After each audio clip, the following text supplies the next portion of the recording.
Freddy, tapi kan dengan begitu cantiknya laut Indonesia, potensi yang ada dalamnya, sebenarnya kan tidak mungkin tidak ada orang yang mau menginvestasikan atau tidak terbuka investasi itu. Jadi terlihatnya kebijakan kita yang keliru. Kita harus berani out of the box, buat kebijakan yang pro kepada industri, pro kepada nelayan, pro kepada mereka yang membuka lapangan kerja. Kalau tidak bisa. Bagaimana kita mendorong PNBP, sedangkan kita kunci.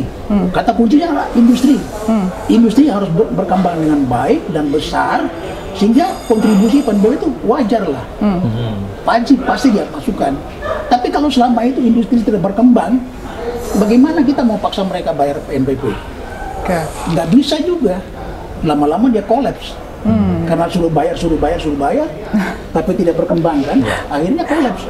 Jadi menurut saya industri harus dikembangkan sedemikian rupa dengan kebijakan yang tepat, dukungan perbankan yang baik supaya investasi masuk. Tapi lokali, perusahaan-perusahaan lokal yang punya memang selama ini bergerak di bidang itu, bidang kelautan perikanan, industrinya terutama, itu harus dikembangkan, didukung dengan permodalan supaya mereka bisa survive. Kalau tidak, nggak mungkin, nonsense lah ceritanya Indonesia ini. Bicara negara maritim, tapi kebijakannya keliru. Sayang kan? Bagaimana menumbuhkan wisatanya, bagaimana menumbuhkan kembangkan perikanannya, kelautannya, bagaimana terumbu karang kita. Indonesia inisiasi loh. Waktu 2009 itu. Bulan Mei ya Pak ya? Mei 2009 mengenai Coral Triangle. Mati sekarang. Padahal semua negara-negara itu bukan diwakili, presiden, kepala negaranya hadir loh, untuk membuat komitmen bahwa kami sepakat dengan Indonesia sebagai inisiator untuk mendeklarasikan bahwa kami ikut melindungi terumbu karang di kawasan dalam rangka penyelamatan bumi, bukan penyelamatan Indonesia, penyelamatan bumi. Hebat kan ikonnya. Tapi kalau kebijakan itu tidak berjalan, ya otomatis mati sendiri. Dana yang terkumpul cukup besar, waktu itu sekitar 50 juta dolar lebih. Tapi tidak jelas kemana. Jadi program-program yang didukung untuk pengembangan masyarakat dalam rangka replanting karang dan sebagainya tidak berjalan. Nah, kalau Pak Freddy tadi sudah menyinggung tuh di era 2009 kan, masih Pak Freddy. Kalau throwback Pak, sebetulnya waktu itu sudah berjalan toh? Sudah berjalan investasi itu. Kenapa tiba-tiba gitulah. Tadi Pak ini bilang, Hendra bilang, ganti menteri, ganti kebijakan. Padahal di Bali misalnya, saya ambil contoh waktu lalu, kita sempat latihan mereka bagaimana replanting karang di area terumbu karang yang rusak. Bagaimana mereka replanting dan menjaga itu, dan akhirnya wisatawan datang. Tapi juga itu sebagai tempat tumbuhnya ikan-ikan akan berkumpul di situ.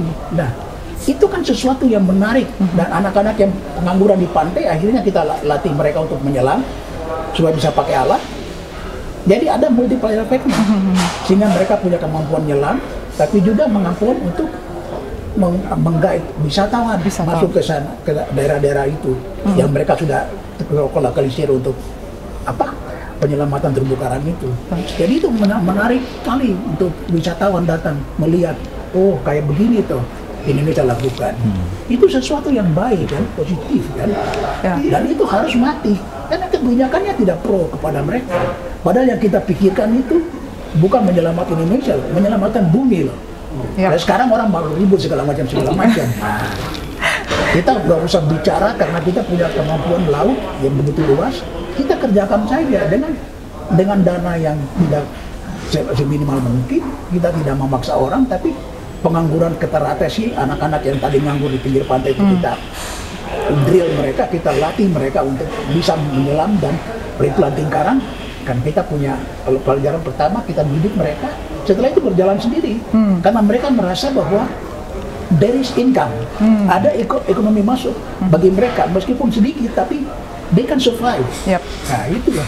Mereka juga dirasa kami punya peran di situ, di tanah kami sendiri kan, begitu. Tadi baik. Tadi Pak Freddy sudah menyinggung nih, di era itu kita sebenarnya sudah punya inisiasi investasi. Wah saya berapa tadi persen Pak? 0,1%. 0,1%. Pak Hendra ada data? Ada datanya, kita tampilkan nanti. Tapi poin penting menurut saya tadi Pak Freddy Numberi yang disampaikan sama Pak Freddy itu selain filosofi pro-job sama pro-growth, itu Pak Freddy tadi menyampaikan juga yang terakhir masalah Coral Triangle.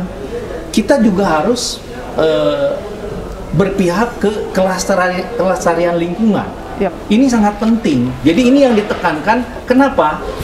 Kebetulan kemarin waktu sama Pak Sarwono, ini juga disinggung oleh Pak Sarwono bahwa CTI itu tadi sebetulnya berapa persen Pak? 71% itu kita punya ya. 71% itu di Indonesia Coral Triangle Initiative.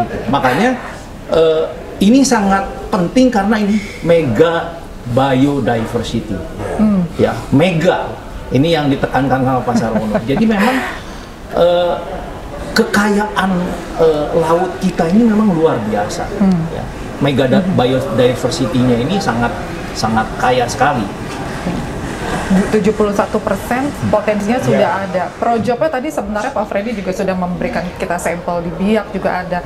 Itu sebenarnya kan memang itu mungkin, sangat mungkin untuk dilakukan, tapi gapnya adalah kebijakannya nih yang belum pun kita juga punya masalah, kita bagian masyarakat global, pembangunannya juga harus memikirkan kepentingan internasional. Betul. Oke, kalau Pak Freddy, dulu kan Pak Freddy banyak sampel contoh sekali. Apa kira-kira sekarang Pak yang mungkin kalau yang denger nih semua ini Pak Freddy yang bicara, apa Pak? Mau bicara apa nih Pak? Ya, jadi kebijakan ke depan kita harusnya dengan adanya perubahan iklim, pemanasan global itu terkait satu sama lainnya. Jadi kita bicara bukan pengentasan saja kemiskinan, tapi kita itu berpartisipasi dalam konteks dunia di dalam hal pemanasan global dan perubahan iklim. Jadi kita ikut berpartisipasi. Nah, karena kita punya laut itu yang harus kita investasi untuk bisa berkembangkan dengan baik. Selama kita tidak punya visi ke sana, akan sulit berkembang. Bagaimana kita bicara, oh kamu kasih uang dulu, baru kita kerjakan itu, padahal uang triliun dipakai untuk bikin jalan. Kalau dikasih di situ, itu akan berkembang, otomatis orang lihat, oh Indonesia jalan. Bagaimana kita bantu Indonesia supaya menyelamatkan planet bumi ini secara bersama-sama. Tapi Indonesia punya pilot proyek yang bisa dicontoh sebagai contoh. Kalau selama itu tidak ada, kita mau minta uang untuk pelestarian hutan kayak apa kan? Orang berpikir, wasting of money aja. Ya. Ketika Anda menawarkan kami proyek itu, mereka juga akan melihat ke negara kita. Loh, saya bicara dengan di Nairobi dalam satu konferensi, saya katakan bahwa Indonesia akan melaksanakan ikut menopang kontribusi kepada penyelamatan dunia. Tapi saya minta komitmen dari pihak negara-negara lain supaya membantu Indonesia dalam rangka penyelamatan ini, dan mereka komit. Mereka katakan oke, tapi ada satu contoh yang dilaksanakan dulu di Indonesia, baru kami mendukung. Artinya mereka juga harus buktinya mana ini? Iya. Buktinya mana ini di Indonesia? Kalau cuma ngomong doang ya nggak ada mau uang masuk dong. Jadi kalau kita pitching ke investor juga akan lihat portfolio Indonesia kan Pak Hendra. Tadi Pak Hendra singgung hulu dan hilir. Pak Hendra mungkin juga sering mendengar apa sih sebenarnya dikeluhkan orang masyarakat kalau tadi kita. Sebelum masuk panel saya mau kasih contoh dulu. Cina semuanya pertambangan. Cina kan masuk di Sulawesi Selatan di pertambangannya nikel ya. Dan itu kita kasih kemudahan bagi mereka. Kemudahan yang sama harus kita bikin di perikanan, kelautan perikanan juga. Supaya investor Cina mau masuk.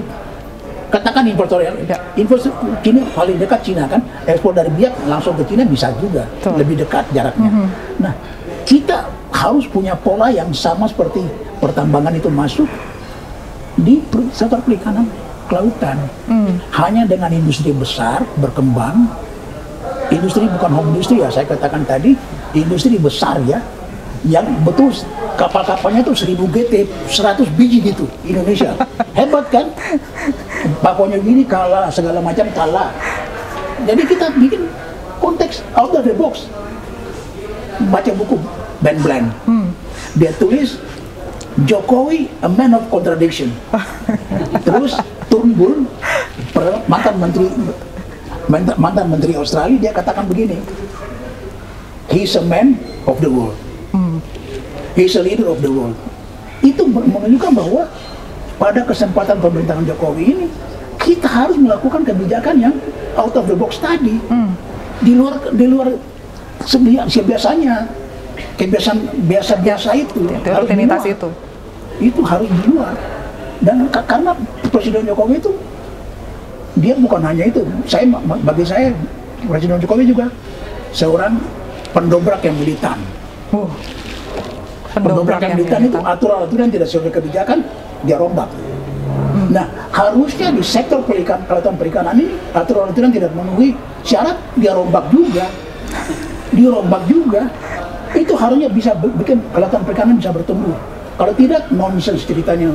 Itu hanya mimpi-mimpi saja itu. Cerita PNBP dinaikkan segala macam itu. Saya yakin sampai akhir tahun tidak akan tercapai. Sampai akhir? Jelas tidak akan tercapai. Ya. Merasa seperti anak tiri ya, padahal 71% pertambangan sebegitu mudah. Bukan, orang bangsa Indonesia ini harus orientasinya dirubah. Negara maritim terbesar dunia di Indonesia harusnya fokus ke lautan dong. Jangan kamu fokus ke lain. Keliru, kebijakannya akhirnya keliru. Baru poros maritim dunianya bisa tercapai. Baru poros maritim bisa rencanakan Presiden Jokowi bisa jalan. Selama ini kalau tidak fokus ke situ, cerita bohong itu. Cerita bohong menurut saya. Pak Endra, setuju. Saya rasa mungkin ini kegeraman mantan Menteri Kelautan dan Perikanan ini karena apa? Karena menurut saya Pak Freddy Numberi ini melihat tetangga sebelahnya, Papua Nugini, yang sudah membangun yang namanya. Bukan hanya itu, dulu waktu zaman saya menteri, dia tidak punya kapal apa-apa. Nah, jadi memang sekarang dibandingkan kapal 1000 GT berapa? 1000 GT ada 14. Nah, itu coba. Kita tidak ada sama sekali kan? Iya. Kita punya minim. Oh, kita nggak ada sama sekali Pak Freddy, karena yaitu ada kebijakan yang mengkerdilkan diri sendiri. 150 GT maksimum. Ini yang sebetulnya lucu dan itu sangat kalau menurut saya takut kepada bayangan sendiri. Kalau kemarin kan kita highlightnya Filipina, Vietnam juga, Papua Nugini. Ya, Papua Nugini itu ada 14 kapal dengan ukuran kapal rata-ratanya 1000 GT lah, 1060 GT. Di Filipina ada 75 kapal dengan ukuran rata-rata 655 GT. Ya. Vanuatu negara yang berpenduduk 300.000, Pak.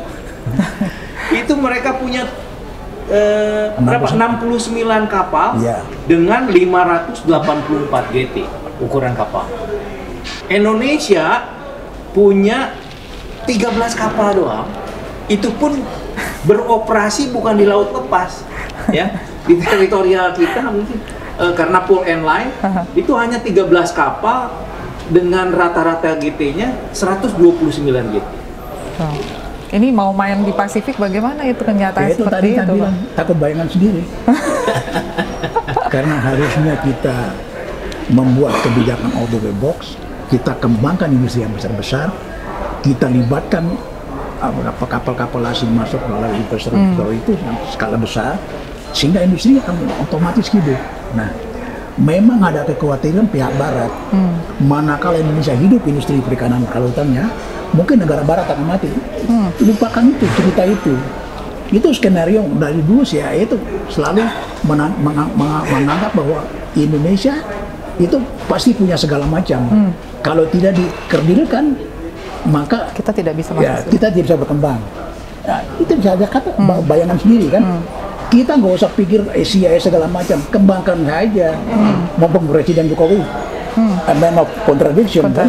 Kita lakukan aja supaya kita tunjukkan pada mereka bahwa kami punya kemampuan untuk menangkap di CTE, kamu punya kemampuan untuk menangkap di laut lepas dengan kapal-kapal 1000 ton, sama seperti yang jangan Papua Nugini yang baru merdeka kemarin tahun 75, kita merdeka 45 kalah sama dia. Betul. Karena kebijakan kita masih selalu mencurigai, kalau kita kasih kesempatan mereka pasti legal. Ini Pikiran-pikiran kerdil seperti ini buang aja jauh-jauh. Jadi yang mengkerdilkan kita sendiri sesuai kebijakannya itu yang kebijakan kita sendiri, yang mengkerdilkan di Indonesia sendiri.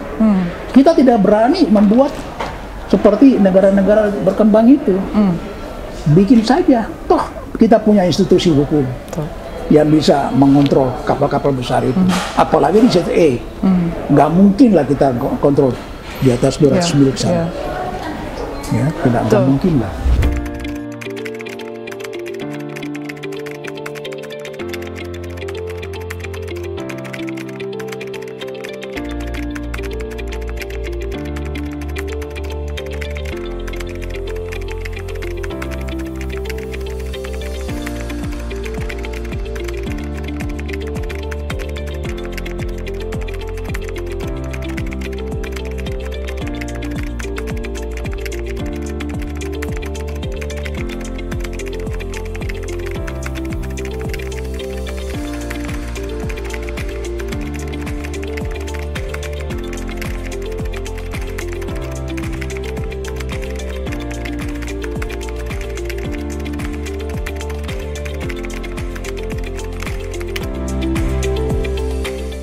Menteri Kelautan Perikanan itu bukan hanya visi Indonesia saja, tapi bagaimana melihat secara global perkembangan perikanan secara di dunia. Itu yang harus kita didik bawahan kita untuk melihat dan kalau perlu belajar ke sana. Supaya kita tahu, oh aturan RFMO sekarang sudah berubah. Masalah aturan penangkapan kapal-kapal itu di standarnya begini. Nah, itu kita jadi tahu. Kita jadi tahu. Literasinya juga harus terus diupdate ya. Iya. Supaya dan kalau terus kita update. Karena daerah-daerah penangkapan kita yang sudah overloaded atau sudah overfishing dan sebagainya, itu harus kita berhentikan totally berhenti supaya dia akan secara alamiah dia akan mengisi sendiri-sendiri. Gitu. Dia akan bertumbuh lagi.